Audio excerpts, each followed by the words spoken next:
नमस्कार, आप live cities देख रहे हैं। मैं हूं परमवीर सिंह। लोकसभा चुनाव को लेकर देश के साथ साथ बिहार की सियासत भी तेज है और हम भी आपको लगातार बिहार के सभी सीटों का हालचाल बता रहे हैं।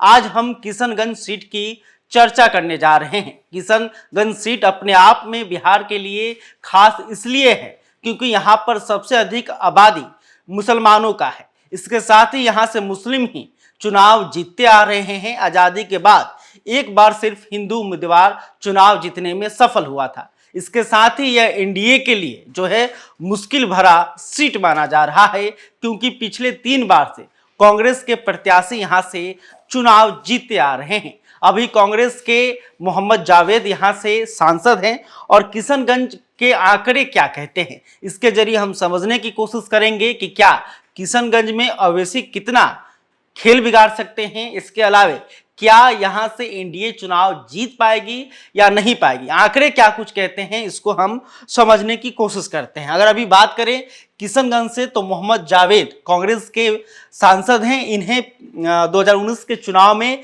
3,67,017 मत मिले थे, जो कि वोट प्रतिशत होता है 33.32%। इसके अलावा दूसरे स्थान पर जदयू के उम्मीदवार थे। जदयू उस वक्त एनडीए में शामिल थी और एनडीए के उम्मीदवार थे सैयद मोहम्मद अशरफ, जिन्हें 3,32,551 मत मिले थे। यानी कि वोट प्रतिशत की बात करें तो 30.19% इन्हें कुल वोट आया था। अब बात करते हैं जो किशनगंज से मोहम्मद जावेद जो हैं वो 34,446 वोट से चुनाव जीतने में सफल हुए थे। मोहम्मद जावेद को 3,67,000 से अधिक मत आया था और जदयू के सैयद मोहम्मद अशरफ जो थे वो दूसरे स्थान पर थे। और खास बात है कि अवैसी के उम्मीदवार अख्तरुल ईमान जो थे वो तीसरे नंबर पर थे। इन्हें 2,95,029 मत आया था। यानी कि अगर आप देखिएगा तो तीसरे नंबर पर थे और काफी मजबूत इन्होंने टक्कर दी थी। कभी इन्हें 26.78% मत आए थे। हालांकि इस त्रिकोणीय लड़ाई में कांग्रेस चुनाव जीतने में सफल हो गई, लेकिन अब बिहार में सियासी समीकरण पूरी तरह से बदल गए हैं। बिहार में जदयू जो है अब महागठबंधन के साथ है, यानी कि नीतीश कुमार और लालू प्रसाद यादव एक होकर बीजेपी से मुकाबला करेंगे।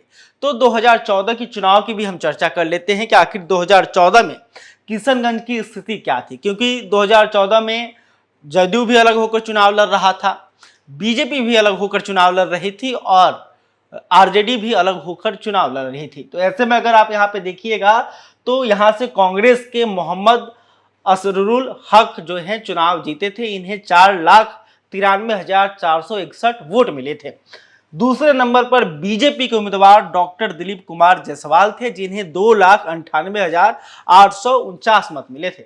इसके अलावा तीसरे नंबर पर जदयू के अख्तरुल ईमान थे। अख्तरुल ईमान जो कि अब AIMIM के प्रदेश अध्यक्ष हैं, लेकिन उस समय वो जदयू के नेता हुआ करते थे और जदयू ने इन्हें लोकसभा में अपना उम्मीदवार बनाया था। इन्हें मात्र 55,822 मत मिले थे। और देखिए चौथे नंबर पर आपके उम्मीदवार थे, आप भी यहां से चुनाव लड़ी थी। आपके उम्मीदवार को 15,010 मत मिले थे और अंतिम में नोटा था जिसे 17,206 मत मिले थे। यानी कि 17,000 ऐसे लोग थे जिन्हें कोई भी प्रत्याशी पसंद नहीं था। तो इस पर अगर आप नजर डालेंगे तो उस वक्त कांग्रेस को करीब 50% से अधिक मत मिले थे। दूसरे नंबर पर बीजेपी थी जिसे 32% वोट मिले थे और तीसरे नंबर पर जदयू के उम्मीदवार थे जिन्हें 55,822 मत मिले थे। तो देखिए कहीं ना कहीं अगर किशनगंज के भौगोलिक क्षेत्र को भी देखिएगा कि अगर किशनगंज में कितने विधानसभा क्षेत्र आते हैं और विधानसभा क्षेत्रों से कौन सा पार्टी के विधायक जीत कर आए हैं, तो यहाँ पे 6 विधानसभा है।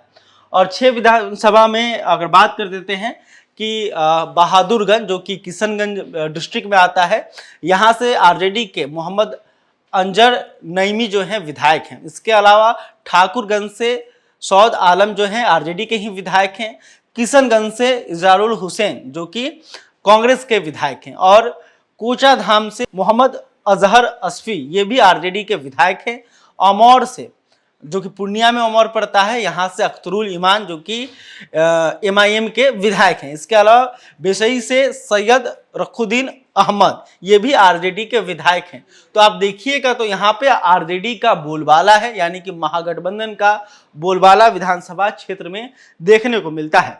अब हम बात करते हैं किशनगंज के जातीय समीकरण की, क्योंकि देखिए बिहार की बात हो, जाति की बात ना की जाए, और किशनगंज के में तो खास इसकी जरूरत है, क्योंकि किशनगंज बिहार में मुस्लिम बहुल इलाका है। यहाँ पे मुसलमान उम्मीदवार ही चुनाव जीतकर आते रहे हैं, और करीब 70% के आसपास मुसलमानों की आबादी यहाँ पर मानी जाती है। हालांकि हिंदुओं की भी संख्या ठीक ठाक है।